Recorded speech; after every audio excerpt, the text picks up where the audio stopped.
బుడితి చెప్పుకోవడానికి చిన్న గ్రామమే, కానీ ఇక్కడ తయారయ్యే ఇత్తడి వస్తువులకు ప్రపంచ వ్యాప్తంగా గుర్తింపుంది.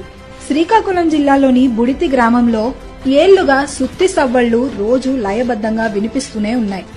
ఈ శబ్దాలే ఇత్తడిని దేవుడి విగ్రహాలుగా, పెళ్లి సారె సామాన్లుగా మారుస్తున్నాయి. పంచలోహ మిశ్రమాలతో ఇత్తడి వస్తువులను తయారు చేయడంలో ఈ గ్రామానికి స్పెషల్ గుర్తింపుంది. స్వీడన్, బెల్జియం లాంటి దేశాలకు చాలా ఏళ్ల క్రితం నుంచే ఇత్తడి వస్తువుల ఎగుమతి జరుగుతోంది. ఇక్కడ ఉన్న ప్రతి ఇల్లు ఇత్తడి వస్తువులను చేసే కుటీర పరిశ్రమే.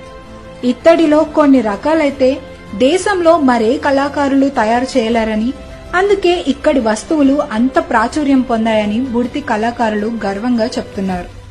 ఇత్తడితో ఒక్క వస్తువు తయారు చేయాలంటే 150 రకాల పనిముట్లు వాడతారు. ఈ పనిలో శ్రమ ఎక్కువగా ఉండడం, సరైన ఆదాయం లేకపోవడమే కారణమని అంటున్నారు. అలాగే దేవుని విగ్రహాల తయారీలో జ్యోతిష్యం, జాతక శాస్త్రంపై కూడా అవగాహన ఉండాలని స్థానిక కళాకారులు చెప్తున్నారు.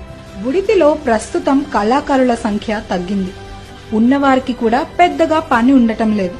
కానీ ఇలాంటి సమయంలో కూడా నిరుత్సాహపడకుండా కొందరు తమ మార్కెట్ వ్యూహాలతో అమ్మకాలు జరుపుతున్నారు.